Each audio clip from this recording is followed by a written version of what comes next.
Dari awal tutorial, Hashtag sudah bikin video cara pakai berbagai aplikasi. Mulai dari aplikasi Office, desain grafis, sampai video editing. Jadi apa yang kita pelajari udah lumayan banyak. Sekarang saatnya kita belajar gimana cara bikin aplikasinya, alias belajar programming. Kali ini Hashtag akan jelasin dulu gimana pathway, alias alur untuk belajar programming. Untuk belajar programming atau coding, nggak bisa langsung sembarangan belajar. Ada tahapan-tahapan yang perlu dipahami dan cara belajarnya pun juga harus berurutan. Mulai dari belajar logik, tipe data, basis data, bahasa pemrograman, sampai ke framework dan version controlnya. Di tutorial selanjutnya akan bahas tentang web programming yang merupakan salah satu jenis bidang programming. Kalian pasti udah tahu apa itu web.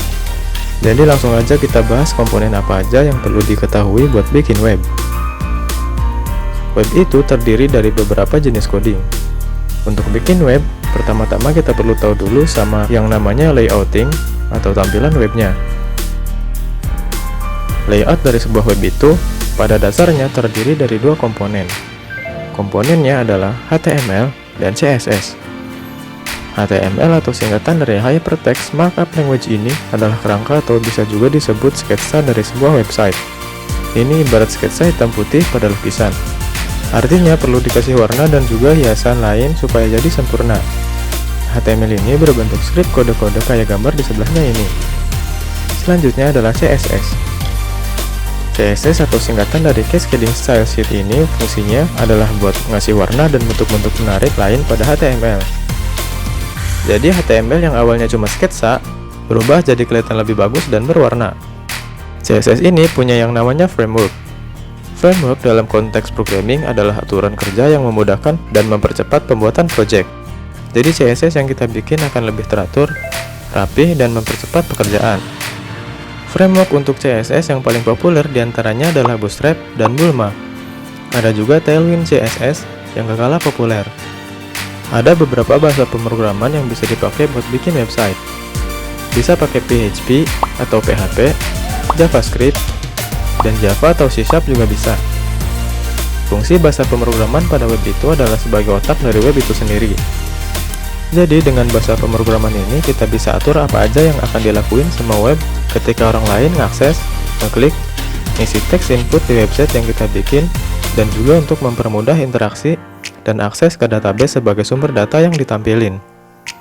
PHP adalah bahasa pemrograman yang banyak banget dipakai buat bikin web.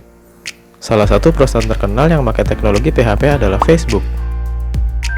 PHP punya beberapa framework kayak CodeIgniter dan Laravel. Dua framework ini adalah yang paling banyak dipakai sama web developer alias pengembang web. Next ada JavaScript. JavaScript adalah bahasa pemrograman yang banyak banget kegunaannya. Bisa buat bikin game, web, dan aplikasi Android atau iOS juga bisa. Bahkan sampai bikin format data kayak JSON alias JavaScript Object Notation. JavaScript ada di hampir semua pengembangan aplikasi. Jadi bahasa pemrograman ini recommended banget buat yang mau bekerja sebagai web developer, mobile app developer, atau game developer. Framework yang sering digunain untuk pengembangan web menggunakan JavaScript adalah AngularJS, React.js, dan Vue.js. Selanjutnya ada Java.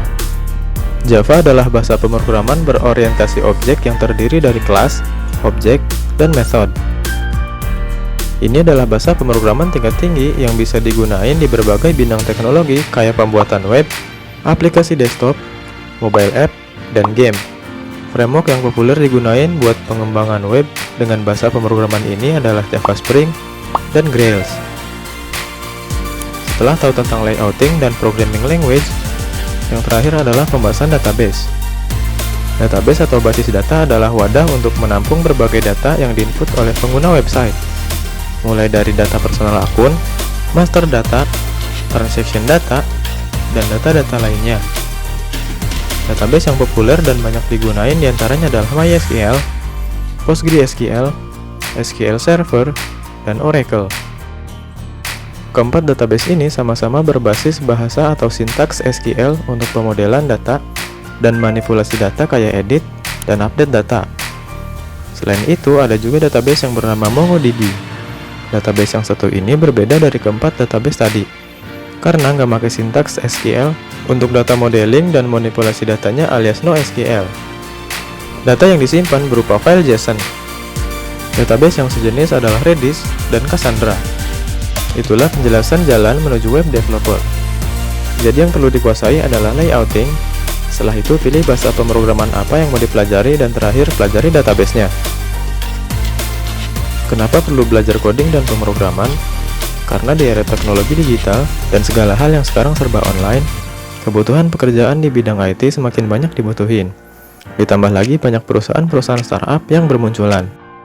For your information, gaji rata-rata web developer di Indonesia sendiri adalah kisaran 6-9 juta per bulan tergantung dari daerah, perusahaan, dan kriterianya.